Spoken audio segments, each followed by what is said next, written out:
Olá, eu sou o professor Budaga de Nambiquara, sou filho do cacique Itamaraí Nambiquara, neto do pajé Xeriponte Nambiquara, pertenço à nação Nambiquara e fui criado com os guaranis aqui em São Paulo. Eu sou professor da Rede Estadual de São Paulo, professor de arte da Rede Estadual de São Paulo, sou professor de arte da Rede Municipal de São Sebastião, estive há pouco tempo na Rede Municipal de Guarulhos. E eu, mais a minha colega, viemos conversando, dialogando, refletindo sobre essa nossa luta no movimento indígena e chegamos a esse artigo, que o artigo Ensino da Arte Decolonial em uma Perspectiva da Arte Indígena.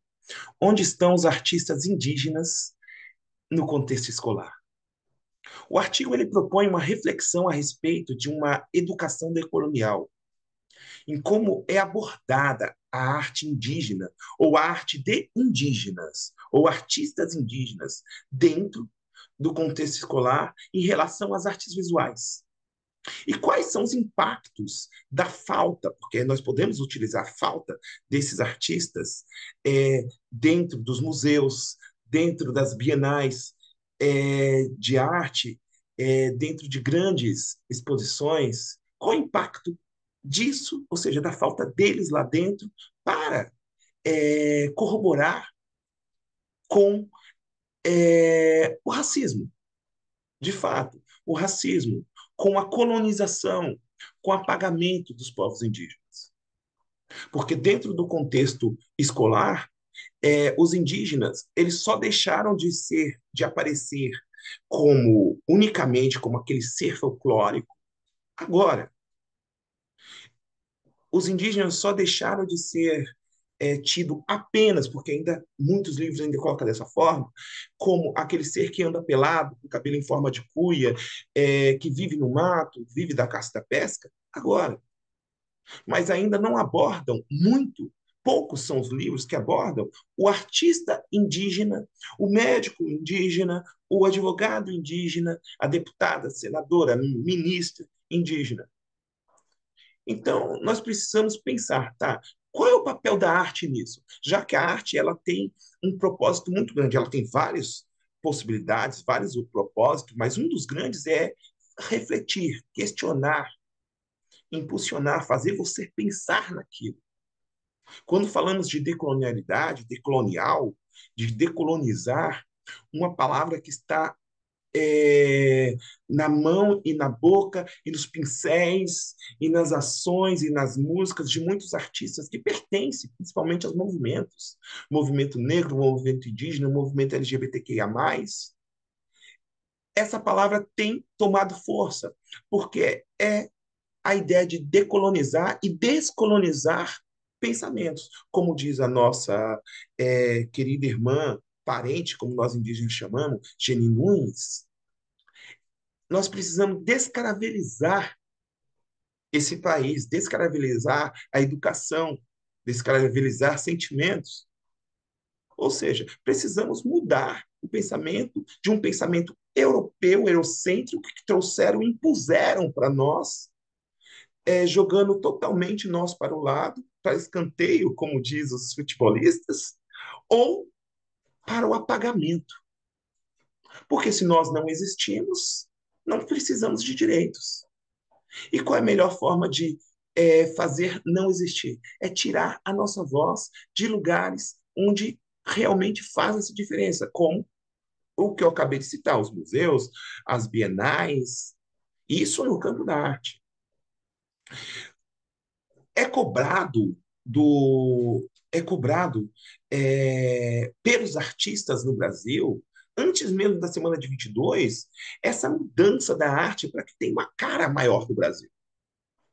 Uma arte com cara brasileira. Aí vem, na semana de 22, vem o movimento modernista trazer o quê? Trazer um novo pensamento. E aí eles pegam, usufruem de palavras indígenas, palavras africanas, eles criam um manifesto antropofágico Oswald de Andrade traz esse manifesto junto com vários artistas, entre elas a Tarsila do Amaral, Brecheret, artistas de nome, artistas fortes, traz um manifesto com a seguinte frase: to be or not to be. E esse questionamento é muito bacana, é massa. Mas, novamente, onde estão os artistas indígenas nesse movimento? Eles utilizam fragmentos da cultura indígena ou do olhar indígena, palavras indígenas, mas não traz o próprio indígena. E isso perdurou por muito tempo. Somente agora, no século XX, ou melhor, nas proximidades ali do 20º ano do século XX, é que artistas indígenas começam a aparecer em museus, a aparecer em bienais, exposições na Pinacoteca de São Paulo.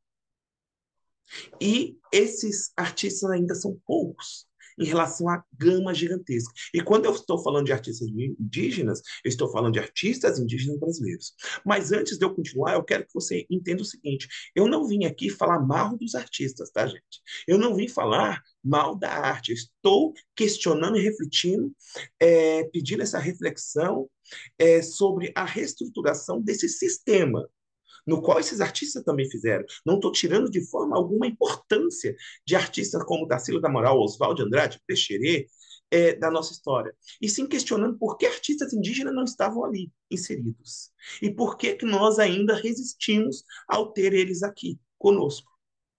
Conosco, quando eu falo, é esse mundo no qual eu vivo, que eu estou entre dois. Eu, enquanto professor indígena, enquanto artista indígena.